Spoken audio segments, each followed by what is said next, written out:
Hello बच्चा लोग, कैसे हो? होप करता हूँ सब लोग बढ़िया होंगे। आज पावर्टी का सेकंड पार्ट है जो हम आज इसको देखेंगे। पहला पार्ट मैं यहाँ कार्ड पे लगा दूंगा, उसको देख लेना, और इसमें आप इसके बेसिक स्ट्रक्चर्स के बारे में समझेंगे, जो जो समस्याएं इसमें हुई थी।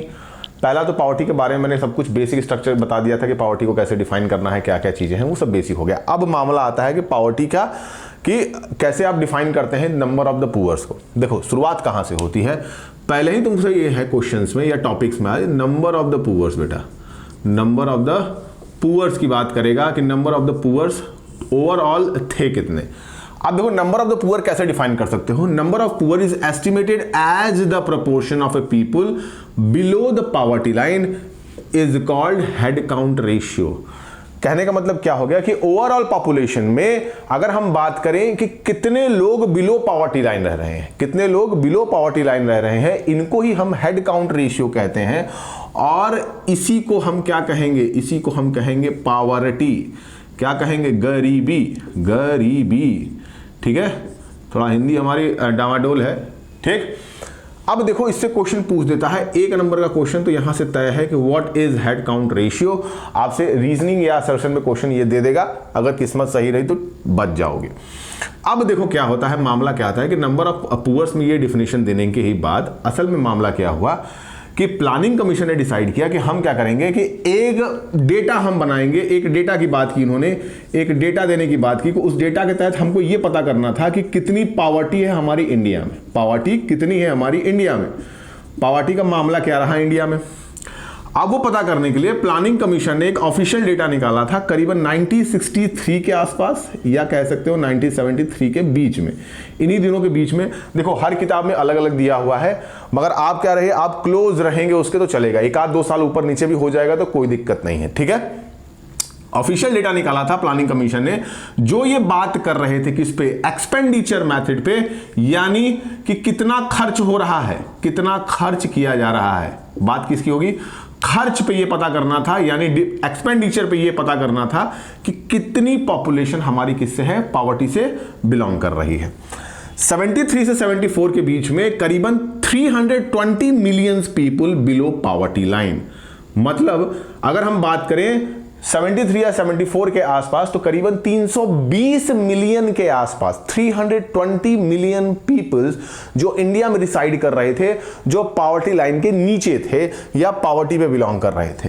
ओवरऑल पॉपुलेशन का 55% ये पॉवर्टी से बिलोंग कर रहा था।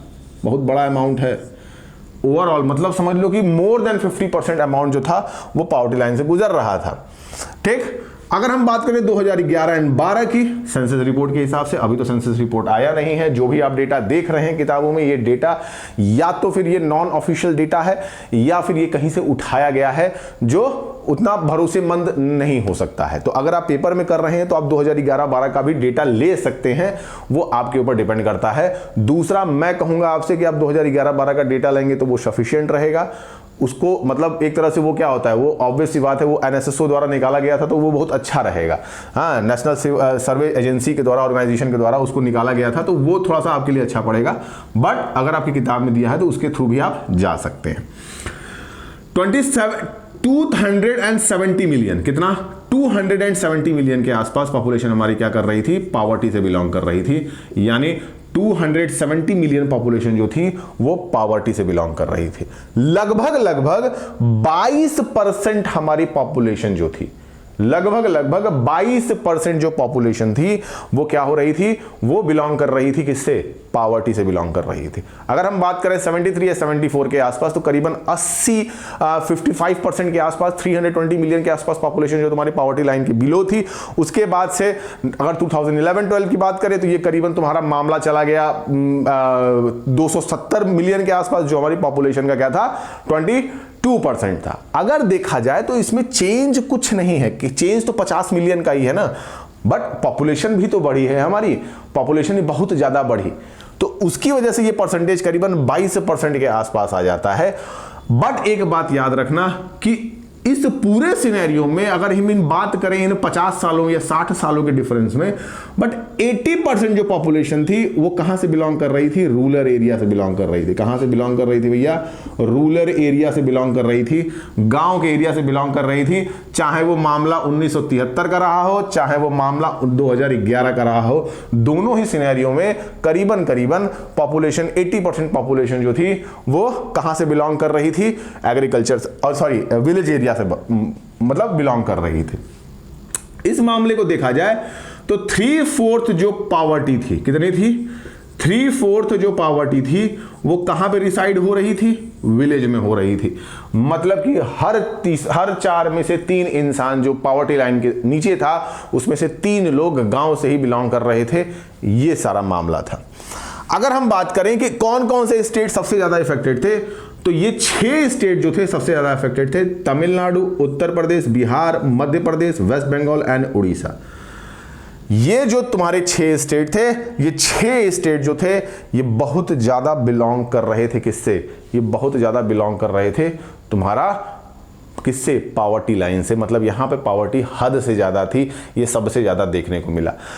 अब मामला 2011-12 में आता है। 2011-12 में 2 ऐसे मतलब शहर होते हैं जो अपने को अपग्रेड कर पाते हैं, जहां पे तुम्हारी पावर्टी लाइन थोड़ी सी नीचे चली जाती है। वो बात करेगा तमिलनाडु की और बात करेगा वेस्ट बंगाल की।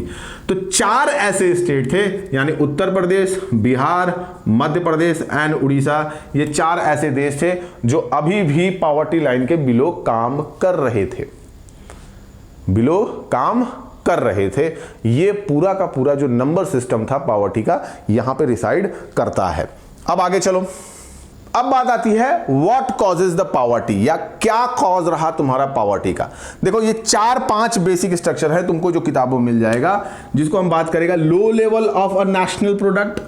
Low level of a national product का मतलब क्या हो गया कि इंडस्ट्रियलाइजेशन के नाम पे हमारे पास कुछ नहीं था, इंडस्ट्री के नाम पे हमारे पास कुछ भी नहीं था। सारा मामला किस पे चल रहा था, एग्रीकल्चर पे चल रहा था।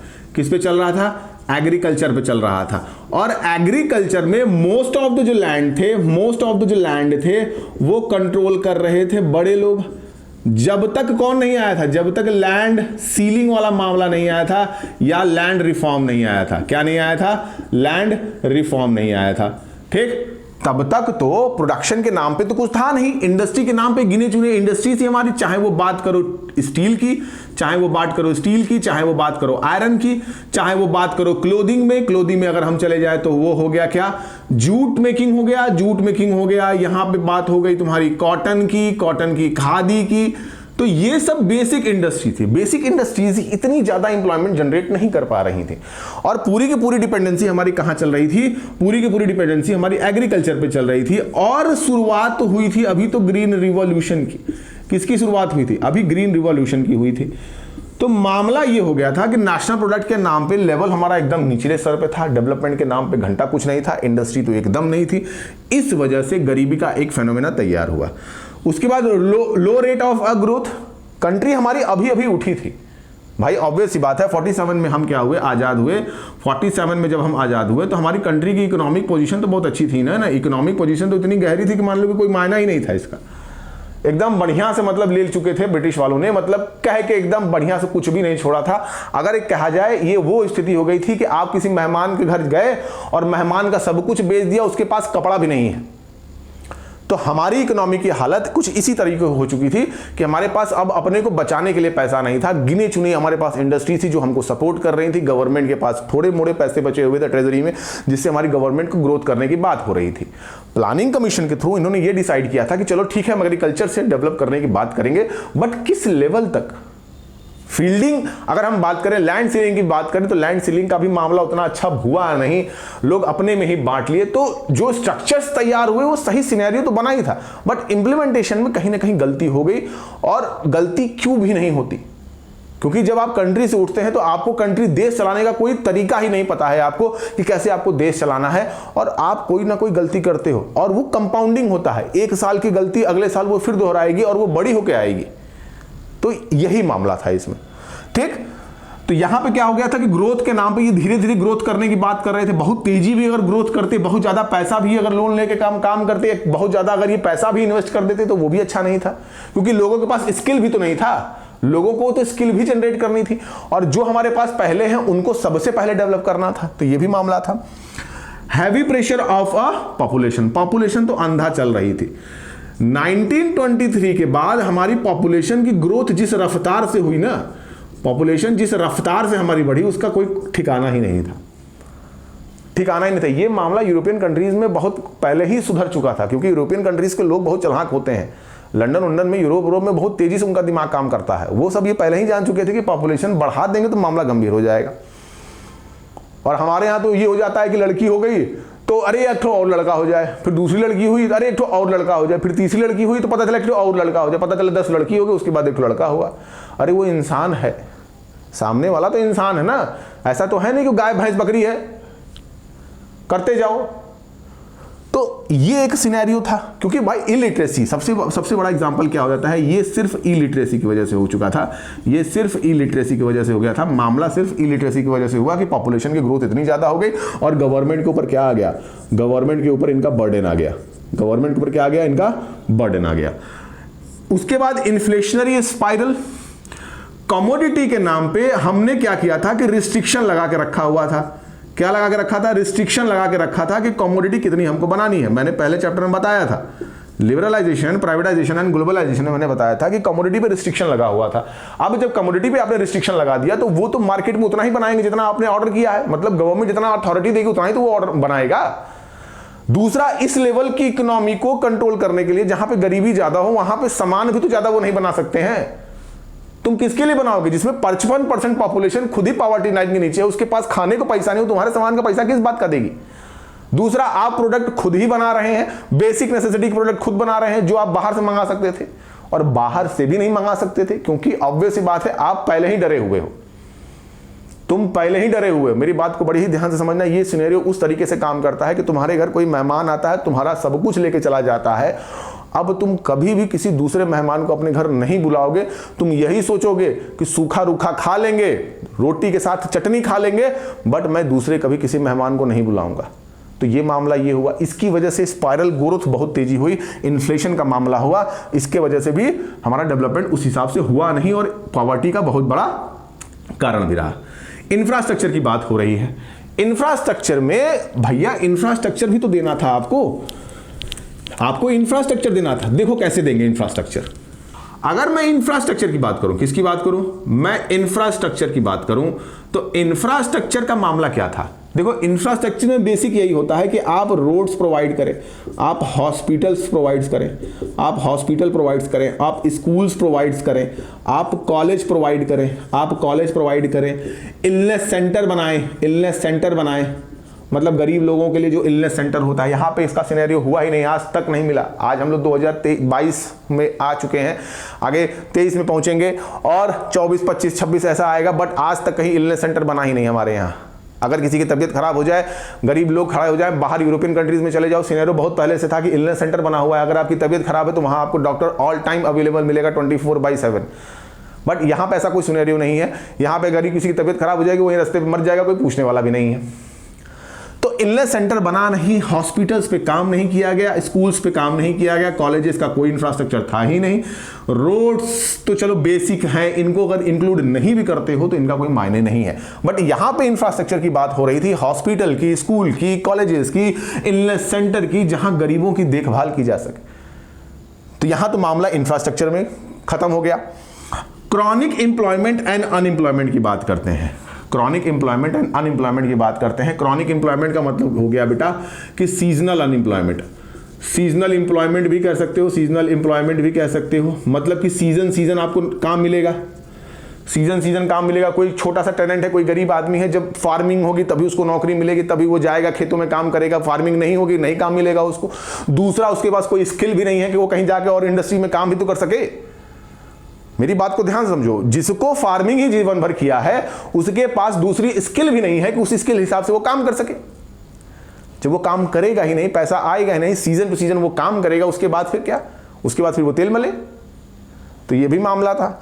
और अनएम्प्लॉयमेंट की सिचुएशन थी नहीं, क्योंकि भाई ओवरऑल डिपेंडेंसी हमारी कहां थी, एग्रीकल्चर पे थी। कहां पे थी, एग्रीकल्चर पे थी।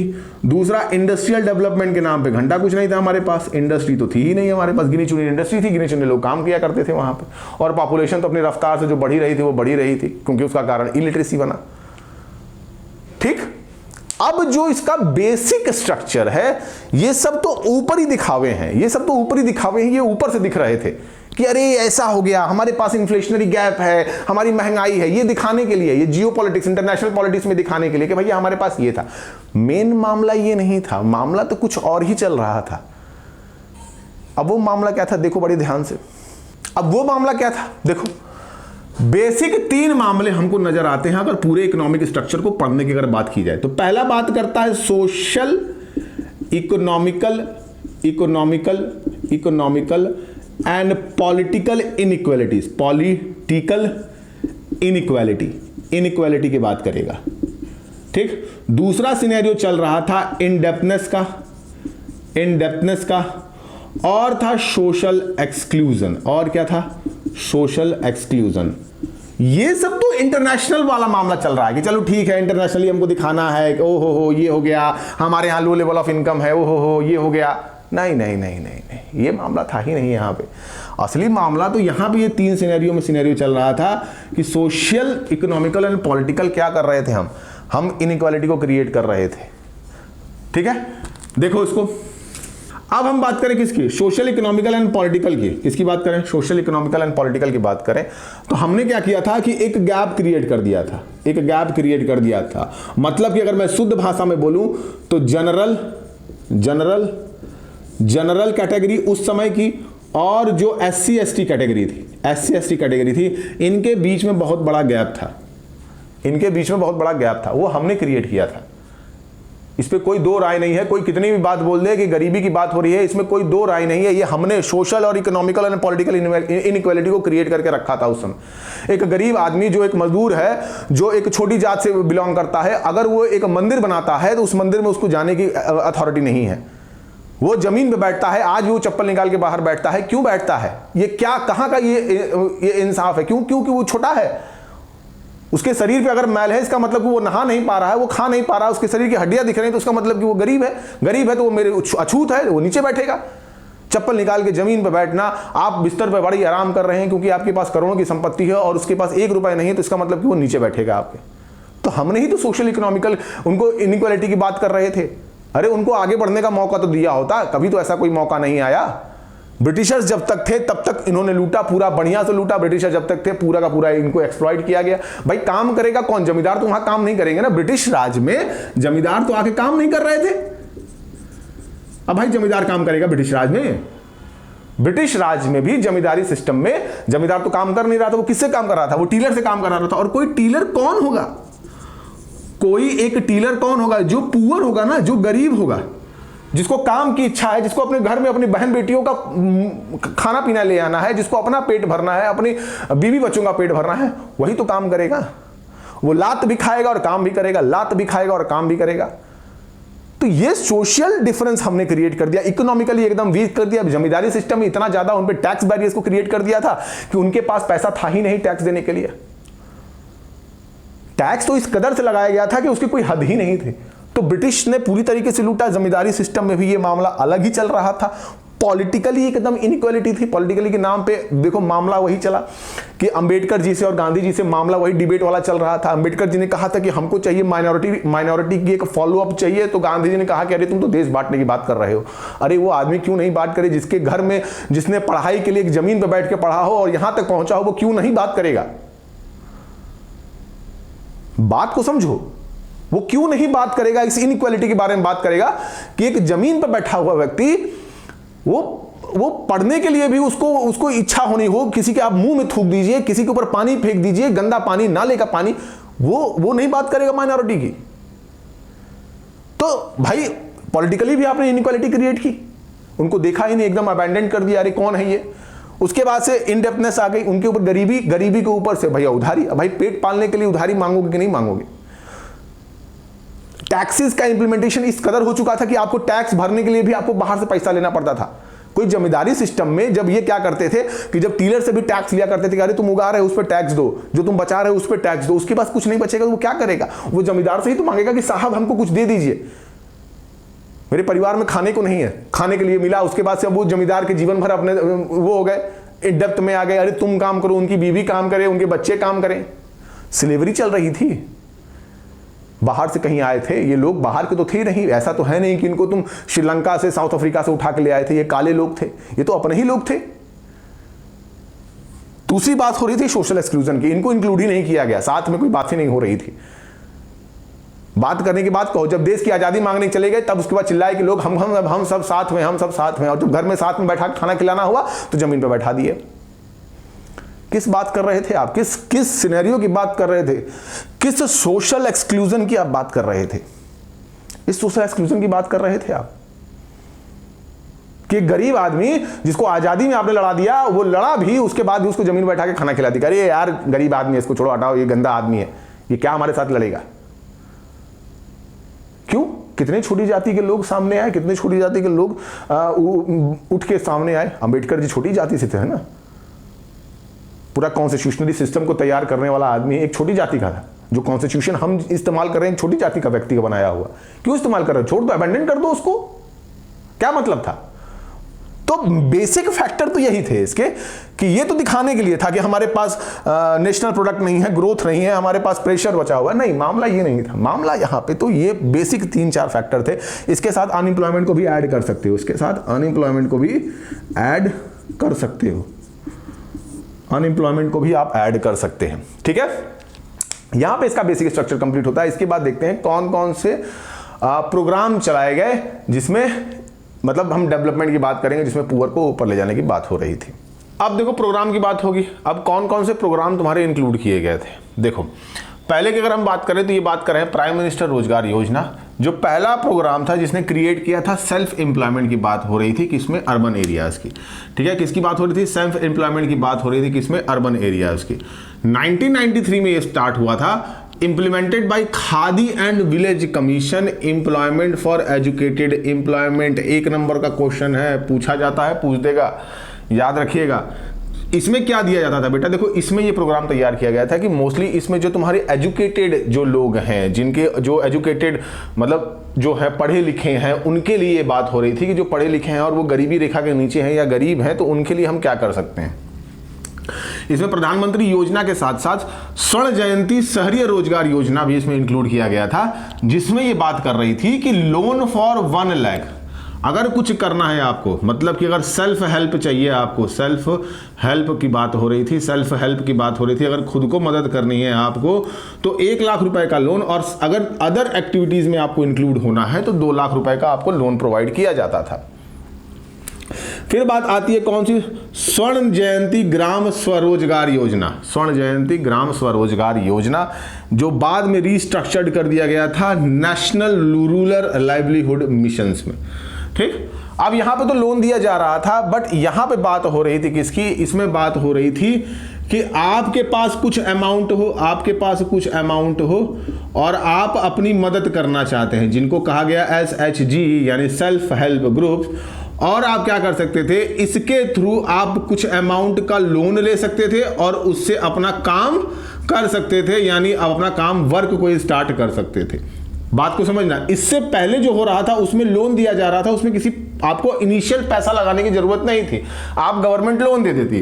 बट अगर हम बात करें दूसरी स्वर्ण जयंती ग्राम स्वरोजगार योजना में, तो इसमें जो अमाउंट था बेटा, इसके पास आपके पास इनिशियली कुछ होना चाहिए। आप 2-4 लोग 5 लोग मिले और साथ में कोई काम करने की बात कही, उसके पास आपने कुछ अमाउंट मिला दिया, फिर आपने मतलब गवर्नमेंट के पास पहुंचे, गवर्नमेंट ने आपको कुछ लोन दे दिया, मतलब बैंक्स के हिसाब से। ठीक है, उसके बाद आता है Mahatma Gandhi National Rural Employment Guarantee, जो 2005 में इंक्लूड हुआ था। इसमें बात हो रही थी क्या? इसमें बात हो रही थी कि आपको मिनिमम 100 डे का रोजगार मिलेगा, 100 डेज का रोजगार मिलेगा बेटा, रोज 100 दिन का रोजगार मिलेगा। और ये उनकी बात हो रही थी जो अनस्किल्ड हैं, जो अनस्किल्ड हैं, जिनको कोई भी काम नहीं आता है, उनको जैसे सड़क वगैरह बनवा लेना, प्रधानमंत्री सड़क रोजगार योजना वाला जो मामला था उसमें भी इसमें इसको इंक्लूड किया गया था। इसमें अनस्किल्ड वर्करों को काम देने की बात हो रही थी। करीबन 2013 तक हम बात करें तो इसमें 3 करोड़ के आसपास, सॉरी 5 करोड़, हाँ 5 करोड़ के आसपास की जनता जो थी, जो बिलो पॉवर्टी लाइन या पॉवर्टी लाइन पे बिलोंग कर रही थी, उनको इन्होंने क्या किया था, एम्प्लॉयमेंट दिया था। ठीक है, एम्प्लॉयमेंट दिया था। देखे होगे जो गांव देहात में लोग नहीं जाते हैं, गांव देहात में लोग देखोगे जो जाते हैं, गांव देहात में लोग सड़क बना रहे हैं, अपना खन रहे हैं, खन के सड़क भर रहे हैं, वो इसी में आता था, जिसमें बात कर रहा था Mahatma Gandhi National Rural Employment Guarantee Act में। बाद में प्रधानमंत्री वाला भी मामला इसी में इंक्लूड हो गया था। तो इसमें यह बात हो रही थी कि जिसमें अनस्किल्ड वर्कर्स को करीबन 100 दिन का काम दिया जाएगा और 2013-14 तक करीबन 5 करोड़ लोगों को ये नौकरी दे चुके थे और एम्प्लॉयमेंट जनरेट कर चुके थे। अब चलो आगे वाले मामले में। अब देखो, अब ये 7 बेसिक स्ट्रक्चर्स तैयार किए गए, 7 और प्रोग्राम बने। पहला बना पब्लिक डिस्ट्रीब्यूशन सिस्टम, दूसरा बना मिड डे मील, तीसरा हुआ इंटीग्रेटेड चाइल्ड डेवलपमेंट सर्विसेज, चौथा हुआ प्रधानमंत्री ग्राम सड़क रोजगार योजना, पांचवा हुआ वाल्मीकि अंबेडकर आवास योजना, छठवां हुआ national social assistance programme and the last one is Pradhan Mantri Jan धन योजना। ये बेसिक है। इनके अलावा भी बहुत सारे प्रोग्राम बने जो आपको इंपॉर्टेंट नहीं है, इनके बारे में बहुत ज्यादा जानने की जरूरत नहीं है, बेसिक समझ लीजिए। देखिए इन सभी योजनाओं बनने का कारण क्या हुआ। देखो इंडिया जो था, इंडिया बेसिक इंफ्रास्ट्रक्चर्स पे, यानी कि मतलब क्या हो गया, public health care, education, sanitation, ठीक है, food grain capacity, food grain to lower class, इन सब में थोड़ा सा, मतलब हम थोड़ा सा बेसिक इंफ्रास्ट्रक्चर की इन बेसिक चीजों पर थोड़ी सी कमी हमको दिख रही थी। उसके लिए इन्होंने क्या किया कि पब्लिक डिस्ट्रीब्यूशन सिस्टम में फूड ग्रेन सिस्टम के अथॉरिटी की बात हो रही थी। देखो इस मामले में हुआ, तुम कभी जो गांव से बिलोंग करते होंगे उनको पता होगा कि गांव के एरिया में देखोगे कि सस्ते रेट पे गेहूं और चावल दिया जाता है, जिनको लाल कार्ड बनता है। पहले क्या हुआ करता था, एक लाल कार्ड, एक लाल मतलब जिसको रेड कार्ड कहा जाता है, रेड कार्ड कहा जाता है, जो ये शो करता था कि आप क्या है, बिलो पॉवर्टी लाइन है। क्या है, बिलो पॉवर्टी लाइन है। इस पॉवर्टी लाइन के नीचे जो लोग, जिनके पास ये कार्ड होल्डर थे, वो क्या करते थे कि गांव के जो वो होते हैं, मतलब कि जो एक आदमी को अलॉट किया जाता था, वो क्या करता था कि वो सरकार उस आदमी को गेहूं चावल भिजवाती थी और ये कम रेट में इन लोगों को देते हैं। 2 रुपया किलो चावल हो गया, 3 रुपया किलो चावल हो गया। अभी देखो क्या हुआ था, कोरोना के समय बटा है एकदम फ्री में, जो भी बटा है गरीब लोगों को। तो ये सब मामले कौन थे, रेड कार्ड होल्डर्स जो थे उनको ये मिल रहा था। इस सिस्टम में ये क्या हुआ, पब्लिक डिस्ट्रीब्यूशन सिस्टम की बात कर रहा था। मिड डे मील स्कीम सबको पता है। कहने का मतलब कि जो प्राइमरी स्कूल्स वगैरह होते हैं, प्राइमरी स्कूल्स में चले जाओगे, सेकेंडरी स्कूल्स में चले जाओगे, जो गरीब बच्चे हैं उनको खाना दिया जाता है यहाँ पे। इंटीग्रेटेड चाइल्ड डेवलपमेंट सर्विसेज की बात हो रही थी। इंटीग्रेटेड चाइल्ड सर्विसेज का मतलब क्या हो गया कि जो 0 से लेके 6 साल के बच्चे हैं, मतलब कि 0 से लेके 6 ईयर के बच्चे हैं, क्या 0 से लेके 6 साल के जो बच्चे हैं, इनके न्यूट्रिशनल प्रोग्राम के बारे में बात हो रही थी। मतलब 0 से लेके 6 इयर्स के जो बच्चे थे, इनके न्यूट्रिशनल प्रोग्राम की बात कर रही थी। इनको न्यूट्रिशंस कैसे दिया जाएगा, न्यूट्रिशनल प्रोग्राम के बारे में बात हो रही थी। अच्छा खाना पीना, जिससे वो माल न्यूट्रिशन ना हो उनके अंदर। माल न्यूट्रिशन का मतलब देखते हो बच्चों का पेट वगैरह निकल जाता है, एकदम पतले दुबले रहते हैं, वो ना हो, उससे बचने के लिए ये प्रोग्राम चलाया गया था। वाल्मीकि अंबेडकर आवास योजना, इसमें क्या देना, इसमें घर देना, हाउस देने की बात हो रही थी। कम रेट पे आपको कुछ अमाउंट, सब्सिडाइज अमाउंट आपको प्रोवाइड कर दिया जाएगा और आप उससे अपना घर भी बनवा सकते हैं। एक अर्बन स्ट्रक्चर में, मतलब कि जो बिलो द पॉवर्टी लाइन है या छोटी मतलब जाति के लोग, अगर मैं डायरेक्ट भाषा में बोलूं तो उनके लिए एक बड़ा बड़ा घर बनवाया गया, अपार्टमेंट टाइप के एक अर्बन स्ट्रक्चर तैयार किया गया, जिसमें उनको क्या दिया जाए, घर दिया जाए। उसके बाद हुआ नेशनल सोशल असिस्टेंस प्रोग्राम। इसमें बात हो रही थी उन वीडोड, जो क्या है भैया, जो वीडो हैं, जिनके चाइल्ड नहीं है, जिनके बच्चे नहीं है, जिनकी देखभाल करने वाला कोई नहीं है, उनके लिए कुछ मंथली एक अमाउंट उनको देने की बात हो रही थी। And the last one is Pradhan Mantri Jan धन योजना, जिसमें आपको पता है, अभी सबको ये पता होगा कि जन धन योजना के तहत अकाउंट्स होल्डर्स अकाउंट खुलवाए थे। करीबन 3 करोड़ से 4 करोड़ के आसपास अकाउंट खुले थे। इसमें एक्सीडेंटल इंश्योरेंस की बात हो रही थी, जिसमें 1 लाख रुपए का इंश्योरेंस था। और अगर हम बात करें हेल्थ इंश्योरेंस की, करीबन 30,000 रुपए के आसपास आपको इंश्योरेंस दिया जा रहा था। यहां पे ये सारे प्रोग्राम्स हो गए। यहां पे ये आपका चैप्टर हो गया बेसिक कंप्लीट। और एक बात ये है कि इसका जो असिस्टेंस प्रोग्राम है, अगर इसकी कंक्लूजन की हम बात करें तो कंक्लूजन हमको यही लेके आता है कि हमने डेवलपमेंट की बात तो कही थी, हम डेवलप कर भी रहे थे, बट हमने एक तबके को इस तरीके से छोड़ दिया कि वो तबका ऊपर की तरफ आ नहीं सका। हमने बढ़िया हेल्थ केयर फैसिलिटी प्रोवाइड नहीं की, हमने बढ़िया एम्प्लॉयमेंट जनरेशन क्रिएट नहीं किया, हमने इंडस्ट्रीज डेवलपमेंट पे काम नहीं किया, एग्रीकल्चर को डेवलप नहीं कर पाए हम, और इन सभी अनडेवलप चीज़ों की वजह से गरीबी का रेट और बढ़ता रहा। पॉपुलेशन कंट्रोल में नहीं कर पाए। पॉपुलेशन कंट्रोल करना बहुत ज़रूरी था। पॉपुलेशन की वजह से ये सारे प्रोग्राम्स, जो भी पावर्टी के प्रोग्राम्स आपको दिख रहे हैं जो प्रोवाइड किए गए, ये सब कुछ उसी की वजह से हुआ। बेसिक अगर हम बात करें, अगर लास्ट में कंक्लूजन यही देना हो तो आप किताब में भी पढ़ लें, और ये मेरा भी बेसिक कंक्लूजन यही है कि डेवलपमेंट के नाम पे अगर हम एक तबके को छोड़ देते हैं जो करीबन आपकी पॉपुलेशन का 3/4 रहा हो, और बात कर रहे हैं अगर हम 1973 की बात करें तो पॉपुलेशन के आधे से रहा हो, उस तबके को अगर आपने छोड़ दिया तो इसका मतलब कि आपका डेवलपमेंट किसी काम का नहीं है। ठीक, होप करता हूँ ये वीडियो आपको अच्छा लगा हो। लाइक करो, शेयर करो, सब्सक्राइब करो। और यार अभी ये वीडियो बना रहा हूँ तो इस समय मेरे 98 सब्सक्राइबर हैं। कोशिश करो कि थोड़ा सा इसको पार करो 100। ठीक है, बाकी मिलते हैं कल।